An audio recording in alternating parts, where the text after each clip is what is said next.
Hello and welcome to Sonic Generations PC. Today we're looking at Rooftop Run, and before I get into that actually, I do want to mention that this and the last video are, if I have uploaded them correctly, should be running at 60 frames per second.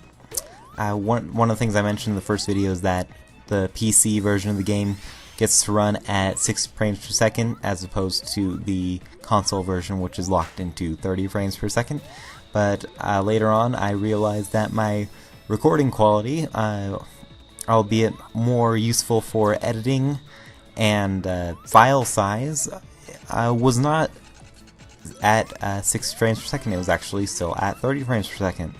So for the rest of this playthrough, I'm going to go ahead and deal with the extra file size and present to you Sonic Generations in 60 frames per second. And what a better level to show off 60 frames per second than Rooftop Run. Rooftop Run is probably my favorite level in the game, aside from maybe City Escape. It's just a lot of fun. It's based off a level in Sonic Unleashed, which came out in 2008 for the Xbox 360 and PS3. Lots of mixed reviews with that game. People were probably still a little bit mad about Sonic's reputation after Sonic 06 happened. And they were skeptical to like Sonic Unleashed, but Sonic Unleashed is actually what gave us the boost gameplay we've been seeing in the modern levels of Sonic Generations. That's a credit to Sonic Unleashed, and the boost-based levels in Sonic Unleashed were a lot of fun.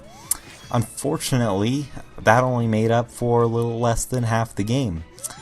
See, Sonic Unleashed's gimmick is that there's a daytime level and a nighttime level, and the nighttime level, Sonic turns into what is known as the Werehog, and the game completely changes genres from fast-paced platformer to God of War style beat-em-up, which a lot of people didn't like, myself included. I did not care much for the Sonic the Werehog levels. Not so much that the levels were broken or the controls didn't work, it's that the levels would go on for so long. I could deal with some Werehog levels here and there, but you can't complete them as quickly as you can a boost-based daytime level. There were certain levels in Sonic Unleashed where it would go on for longer than 25 minutes. And that is absurd to be forced to play a level that long, especially when the gameplay, not so impressive. Like I said, it's not broken. If the controls or something or other was broken, it would be easier to explain why I didn't like the Werehog levels, but the controls, all things considered, worked fine. The combo system worked fine. It just wasn't very fun to play at all. So, I'm not part of the group that can excuse the daytime, the nighttime levels, rather, of Sonic Unleashed. Something you may hear a lot in the Sonic fan base is the Dark Age of Sonic, which essentially refers to, maybe you can throw Sonic Heroes into that era, but it's typically the era between Shadow the Hedgehog in 2005 and Sonic Unleashed in 2008. And for those 3 years, every single Sonic game that was released was pretty bad. You had, Sonic 2006, Sonic Rivals, Sonic and the Dark Brotherhood, and things like that. All those games weren't very good at all. You can argue that Sonic Heroes is part of that group too. It did have some slippery control issues like I mentioned in the Seaside Hill part. So, the Dark Age of Sonic, I think, some people make it out to be worse than it was. It really didn't last very long, because once Sonic and I'd probably say Sonic and the Black Knight marked a time where Sonic was moving in the right direction. I think that might have come out in either 2007 or maybe directly after Sonic Unleashed in 2008. And that game, albeit a little bit flawed at times, was a lot of fun to play. And then in 2010, Sonic Colors came out, and that's a game that's essentially loved by almost everyone who has played it. So Sonic got a pretty bad reputation during that time, and some people still hold that against the franchise. But here's the thing. There's some weird decisions made in Sonic games. Like I mentioned, the Werehog. Who really asked for that? No one did.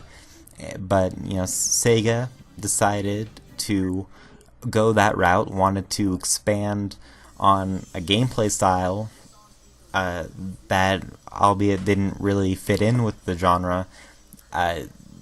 You could say they were thinking outside of the box, is what they were saying. Is at least what they were thinking. And that's kind of the downfall of a lot of Sonic games in this period. They weren't essentially awful games, they were just executed poorly and were given not the greatest thought of control. A lot of ideas seemed to be going on in these games, and none of them really had a chance to get fleshed out. So it's sort of the thing where they were being a little bit too ambitious, and Werehog is evidence of that. If you look at Sonic Unleashed, it's a beautiful looking game, very well polished visual style. Each level looked very different from the other. Its gimmick was that you were going around visiting different parts of the world, different countries of the world, and doing levels in each set country. And it all looked really good. It introduced something called the Hedgehog engine, which is a lighting system that helped make Sonic Unleashed look so good. You can go back to Sonic Unleashed and it'll still look great. And some people even argue that it looks more impressive than Sonic Generations. So, there's a lot of care that goes into a Sonic game. It's just that there are decisions made with either gameplay, story, whatever, that hold these games back. That goes true to the games that came out after Sonic Generations. Sonic Lost World is a very good-looking game, and for my money, it controls pretty fun. It's just that it seemed like it took some of the things that were said about the Dark Age Sonic games a little bit too much to heart. There's hardly any story in Sonic Lost World, and some people were starting to get tired of the boost mechanic, and they decided to nix that. So we got a much slower Sonic game. It's one of the more polarizing games. The Sonic franchise is very split on Sonic Lost World's review. So, it's very easy to look at arguments like that and say that Sonic isn't gonna last, another console generations, but I don't see that being true. He's been around for, let's see, this is 2015 now, so about 24 years already. Has made a very good name for himself, and if you go online, you'll see people, drawing their own original Sonic fan characters, and they write Sonic fan fiction and all stuff. There's a huge fan base for Sonic the Hedgehog, so I don't think he's going anywhere anytime soon. So I know that was a a bit off topic from the level we were talking about, but you know, I think it got the point across very well. And like I said, Rooftop Run is excellent in Sonic Generations. Very fast-paced, a lot of fun to replay, and has a great soundtrack. It's one of the best remixes in the game. It really is. So that does it for this part. Next we're going to look at Planet Wisp from the Wii exclusive Sonic Colors. I'll see you then.